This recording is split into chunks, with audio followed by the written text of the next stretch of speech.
Nose jobs and false teeth and diet pills? Oh my. The golden age of Hollywood hid some dark beauty secrets, along with a small army paid to make the era stars picture perfect. All right, Mr. DeMille, I'm ready for my close-up. Marlene Dietrich first graced the silver screen with her bedroom eyes and cutting cheekbones in the early 1920s. She made a name for herself in films like The Tragedy of Love, The Ship of Lost Men, and Der Blaue Engel, which was the first talking picture film in Germany. When she wasn't seducing the public with her sultry voice, she was adorning her face in surgical tape and topping the look off with a tight, high ponytail in order to achieve those iconic cheekbones, per Marie Claire. Like most beauty techniques, this strategically positioned ponytail meant to draw her cheekbones in an upward position came at a price. The look, which became known as the Croydon Facelift, is said to cause permanent hair loss over time. The hair loss was likely not a big deal to the star, who was rumored to have also surgically removed her molars to achieve and maintain her famous facial structure.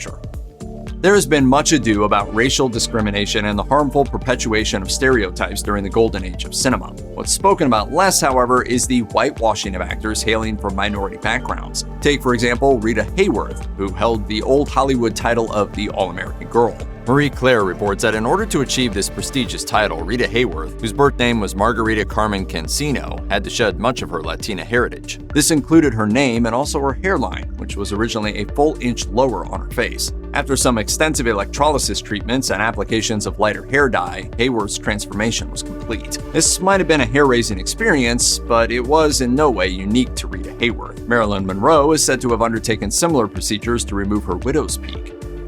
When they signed a contract with a major studio, Hollywood icons of the past were forced to undergo what Rack refers to as identity-shifting transitions. They would be given an image that they would have to maintain in every sense of the word, from the physical to the moral. In fact, leading entertainment corporation MGM Studios had approximately 52 cosmetologists on hand to ensure their strict standards were met. Stars endured facial contouring procedures using gelatin and putty. They had their freckles removed with harsh chemical creams. There were false teeth, porcelain dental caps, and pancake makeup manufactured by Max Factor to present themselves as flawless. Even male actors were in on the gig, donning false mustaches and phony muscular physiques.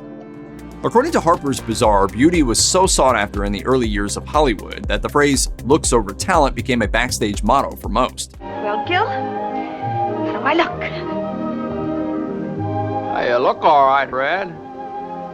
Don't sound so good. In 2017, authors Angela Cartwright and Tom McLaren published Styling the Stars, Lost Treasures from the 20th Century Fox Archive. The book is an entire stockpile of photos exposing vintage Hollywood stars for exactly what they were, imperfect individuals just like everyone else. Camera tricks as crafty as any Instagram filter were often used, but if all else failed, plastic surgery was literally and figuratively on the table. The Independent details the history of plastic surgery, which actually predates both vintage Hollywood and even anesthesia, as painful as that sounds. By the turn of the 20th century, cosmetic surgery companies had stepped on the scene, promising surgical enhancements for several ailments, the most notable being ill-shaped noses. Rhinoplasty, a method used to reshape a patient's nose, was in full effect in the early 1900s. Procedures wherein skin grafts were taken from the arm and redistributed to shape someone's nose were less talked about, but they most certainly happened. One particularly stomach-turning example of rhinoplasty consists of a patient's nose being injected with scorching hot paraffin wax and then molded like a sculpture on the face. In worst-case scenarios, the wax could cause cancer or permanent disfigurement of the face. Some stars are believed to have still taken the plastic surgery risk, such as Marilyn Monroe, whose posthumous skull x-rays suggest the cartilage on the tip of her nose had been reshaped.